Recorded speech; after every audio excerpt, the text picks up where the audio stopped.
My name's Amanda, a 28-year-old married to Tom for 2 years now. We met back in university and hit it off right away. Unlike most, I opted out of the 9-to-5 grind post-graduation, diving into the world of stocks and foreign exchange trading instead. It's been a lucrative journey, though my folks keep nudging me toward a more stable career path. Thankfully, Tom gets it. He's my rock, always by my side since our college days. Socializing isn't my forte, but with Tom, I can be myself. Family dynamics? Well, mine's a bit distant. They see me as the odd one out, so our get-togethers are fewer these days. Tom's side, on the other hand, is closer-knit, parents and an older brother, Jeff. During our visit to Tom's family to share our wedding news, they bombarded me with questions about my career.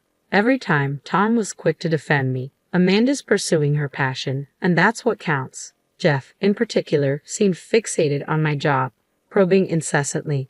His persistence grated on my nerves, and I finally snapped with a casual remark. I dabble in part-time work. Jeff's smug chuckle followed as he retorted, should have led with that. Job stability's a luxury these days, you know. Jeff's patronizing demeanor grated on my nerves, but I brushed it off. After all, I wasn't marrying him. Tom's constant apologies were enough for me. His support meant the world. Despite Jeff's relentless belittling, it was ironic considering his position as an associate professor at a university. I couldn't help but feel sorry for his students. Now, Jeff was gearing up for his own wedding, and Tom and I were on the guest list. The bride-to-be happened to be the daughter of Jeff's university president. The event boasted a sizable guest list. Marrying into such a prestigious family undoubtedly secured Jeff's future. His arrogance reached new heights as he taunted me once more at the wedding. Having a part-timer as a sister-in-law is embarrassing. No wonder your name's missing from the directory. Perplexed, I glanced at the wedding directory to find my name conspicuously absent. Tom was ready to confront Jeff, but I waved him off. It's fine, Tom. I couldn't care less about formalities, I assured him, diffusing the tension. Jeff's smirk widened as he fired back. Exactly, best to stay in the shadows, especially on a day like this. His next directive was even more demeaning. He instructed us not to serve drinks, fearing the inevitable question about my occupation. It would be inconvenient if you had to admit to being a part-timer when guests inquire. Just keep quiet, he declared triumphantly before striding off, leaving us seething. Tom, still seething, struggled to contain his anger. I'm truly sorry for my brother's appalling behavior. Tom's apology was sincere, his eyes betraying a hint of guilt. Unexpectedly, I found myself apologizing as well. I should be the one apologizing. I never intended for you to bear the brunt of his rudeness. My apology seemed to ease Tom's distress, finally coaxing a smile from him. On the day of the wedding, neither of us felt inclined to celebrate Jeff and his new wife. Taking Jeff's advice, we opted to indulge in the lavish spread instead. True to the stature of a university president's daughter's wedding, the food was exquisite, and we savored every bite. The gifts, heavy with anticipation, hinted at opulence. However, our excitement was deflated when we unwrapped a box at home to find a bowl adorned with a portrait of Jeff and his wife. Even Tom, usually patient as the younger brother, couldn't hide his exasperation. This is the last thing we need. I'd rather not have a constant reminder of my brother's face, but we can't just toss it, and it's hardly useful. Yet I saw an immediate solution. The bowl was just the right size and depth for a cat's dish. What if we repurpose it for the cat's food? Would that be disrespectful to your brother? I asked. Tom burst into laughter. It's absolutely perfect for the cat. The thought of my brother and his wife being licked by our feline friend every day is oddly satisfying. With Tom's blessing, the gift bowl found its new purpose as our cat's designated dish.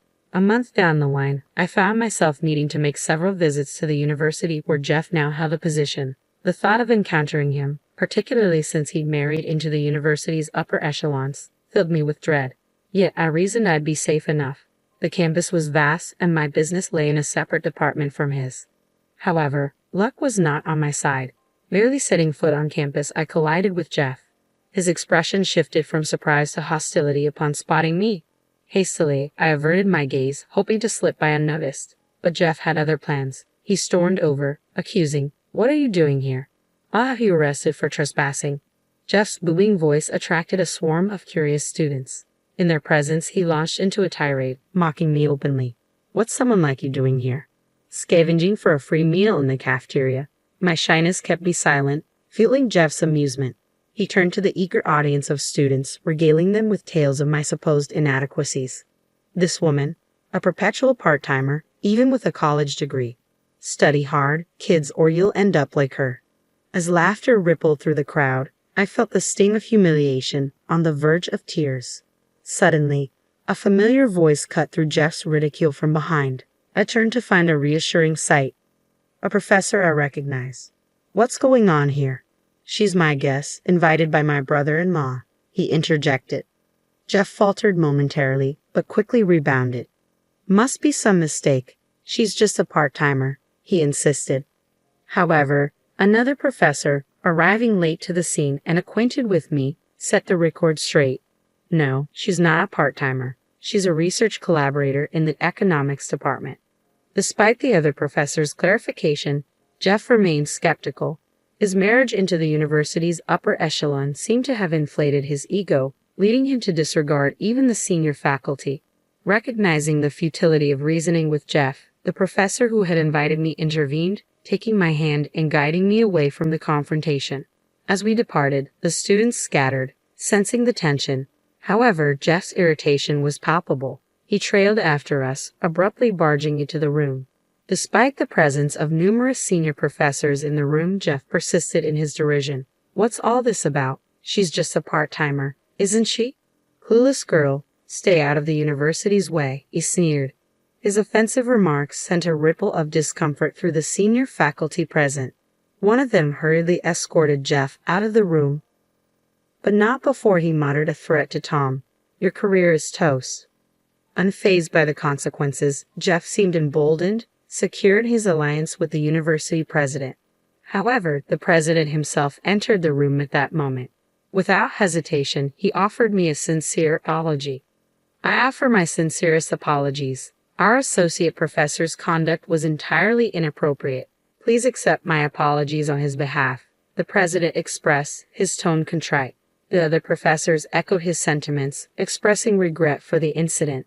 I graciously accepted their apologies, though inside, fury simmered close to boiling over. Yet I maintained a composed exterior, a testament to my maturity. My encounter with the president that day was unexpected.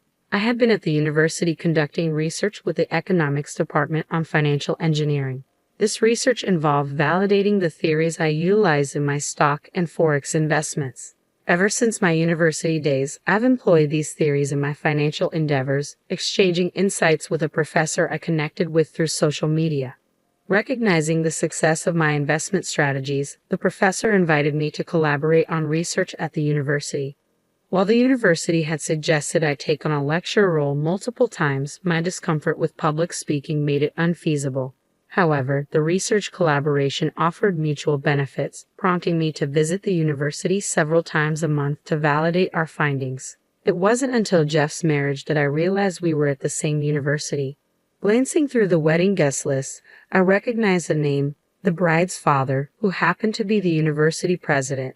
Despite the presence of other university-affiliated guests, I went unnoticed, my name erased from the list, and I was instructed not to serve drinks, confining me to my seat for the duration of the event. Given the grandeur of the wedding, it was no surprise that someone as unassuming as me went unnoticed. However, the reason for the president and professor's panic lay in my status as a significant benefactor of the university. Ever since I began collaborating on research, my investment performance had soared, prompting substantial annual donations. Moreover, the theories I delved into were gaining traction among hedge funds and international investors, further bolstering the university's coffers through donations. For a private university like ours, such financial support is indispensable. Any discord with me could spell disaster. My ire, provoked by Jeff's insolence, might lead to the termination of our research collaboration and subsequent donations, jeopardizing the university's operations significantly. The day's agenda veered away from investment theory discussions. Instead, it was a flurry of apologies from the president and professors, though no resolution was reached. Before departing, I sought a private moment with the president. Did you know that your sister-in-law, the associate professor from earlier, is my brother-in-law, Jeff? I revealed to the president and professors, eliciting surprise from the gathered group. It seemed none had made the connection before. Emboldened by the moment, I decided to share my candid thoughts. Jeff's constant mockery of me raises doubts about his suitability as an educator, I asserted, my frustration evident. It was a rare display of passion from me, given my usual nerves in such situations. Reflecting on it later, I felt a tinge of embarrassment mixed with admiration for my unexpected outburst. Following my departure, it appeared that Jeff's behavior became a subject of concern within the university. His persistent arrogance toward his superiors, even after marrying the president's daughter, had garnered criticism. Moreover, his reputation among students was tarnished. His appointment as associate professor seemed to be a matter of nepotism, linked to his relationship with the president's daughter, inviting further scrutiny. The president, in defending his sister-in-law, inadvertently drew censure upon himself, risking his own position as head of the university. Unaware of the president's disapproval, Jeff's arrogance only seemed to swell. Ignorant of the critique from his most influential supporter, he continued his derisive behavior, targeting me once more upon my return to the university. Back for more, huh? Still playing the part-timer card? Just because you're cozy with the economics professors doesn't give you license to act all high and mighty, Jeff jeered, his words dripping with disdain. It was a bitter pill to swallow, knowing that such rudeness came from an associate professor. The more I endured Jeff's mockery at the university, the more disillusioned I became with its leadership. The president's reluctance to reprimand his own brother-in-law for his arrogance made me question the university's standards. Contemplating ending our joint research became a serious consideration. Each visit to the university felt increasingly futile, with Jeff's taunts adding insult to injury. I found myself tuning out his derision, pondering the merits of discontinuing our collaboration.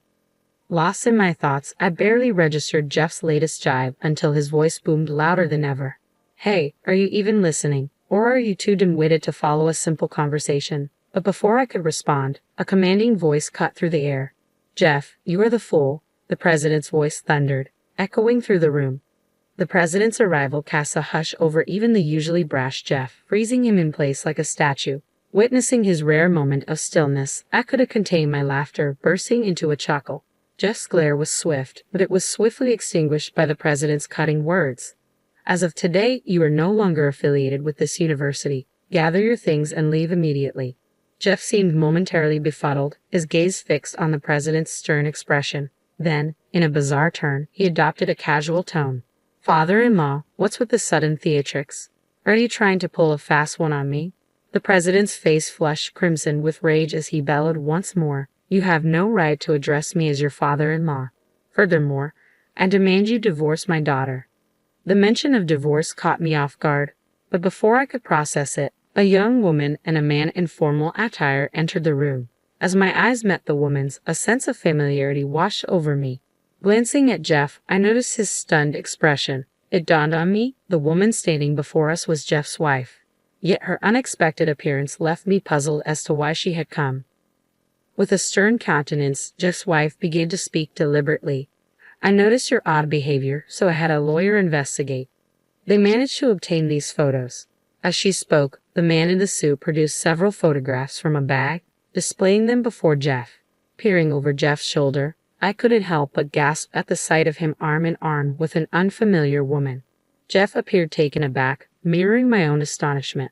I understood why the president had mentioned divorce, yet I felt it was an uncomfortable subject for discussion in the midst of the university, especially with me present. Nevertheless, Jeff's wife pressed on, addressing Jeff with palpable disdain. That's divorce, just as Dad mentioned. You were merely using me, weren't you? You never truly loved me. The unfolding drama had my heart racing, but witnessing Jeff's tearful countenance on the verge of breaking down brought a sense of satisfaction. Furthermore, as Jeff's wife announced her intention to pursue property division, Jeff began to offer apologies in a panicked frenzy. I won't betray you again. Please forgive me. Observing Jeff's distress was oddly gratifying, almost tempting me to capture the moment to share with my husband. Perhaps the president had summoned me here today to witness Jeff's comeuppance. Despite Jeff's pleas, his wife remained resolute, informing him that she had already retained legal counsel. The swift progression of events caught me off guard, and as I observed Jeff's bewildered state, I sensed his mounting frustration turning towards me. "What are you staring at? You're just a part-timer. This doesn't concern you. Leave," he snapped, his voice laced with venom. It was then that the president intervened on my behalf. "You always belittle Amanda for being a part-timer, but she's a skilled investor. She's actively engaged in joint research with the economics department and makes generous donations. She's far more valuable than you'll ever be," the president declared, his words carrying weight. At last, Jeff seemed to absorb the president's words, falling silent as he cast a glance in my direction. Sensing the opportune moment, I decided to confront my brother-in-law. "I expect an apology from you as well," I asserted. With reluctance, Jeff offered his apology. It became evident that President Bob had orchestrated this entire sequence of events with the intention of prompting Jeff to apologize to me. First, by revealing evidence of Jeff's infidelity to weaken him, then by highlighting my accomplishments to further diminish his standing and compel an apology. It seemed to be the president's calculated plan all along. Jeff's apology brought a sense of relief, leaving me feeling rejuvenated. As Jeff hung his head in defeat, the lawyer delved into the intricacies of the property division demand. Meanwhile, I took my leave from Bob, prepared to depart. Before parting ways, Bob urged me to maintain my support for the university. However, I hesitated, expressing my reservations about the university due to Jeff's behavior, along with personal matters demanding my attention. Promising to reconsider, I bid Bob farewell and left for the day. Arriving home, I recounted the Jeff saga to my husband Tom. He was well aware of my disdain for Jeff, and hearing about his apology, affair, and subsequent despair brought genuine joy to Tom's face. Yet a tinge of regret colored his expression as he remarked, "Man, I wish I could have witnessed his downfall. Still, this feels fantastic." Then, his tone shifted slightly, feigning frustration as he exclaimed, "Why didn't you snap a picture?" Our eyes met, and we both dissolved into laughter. But I had even more good news to share. "Guess what? It seems I'm pregnant," I revealed. Tom's joy erupted, celebrating as if he'd hit the jackpot. Lately, I'd been feeling under the weather, suspecting the cause, and a visit to the OB/GYN on my way home confirmed the pregnancy. I couldn't shake off a twinge of guilt for Bob, who had gone to great lengths to engineer Jeff's apology. However, I made the decision to suspend my collaboration with the university for the time being. While Bob expressed disappointment, he understood and agreed to wait until I finished focusing on child rearing. During our conversation, I casually inquired about Jeff's whereabouts. Bob informed me that Jeff, now officially divorced, was not only unemployed but also struggling to secure a new job. Despite his attempts to market himself to other universities, Jeff's reputation for arrogance preceded him, resulting in a lack of job offers. It seemed Jeff's hubris had backfired, with consequences far more significant than anticipated. Suddenly, I realized that the photos of the inexpensive wedding gifts we had repurposed as cat dishes had disappeared. Whether due to the use of cheap gifts or the couple's divorce, their images had vanished along with them.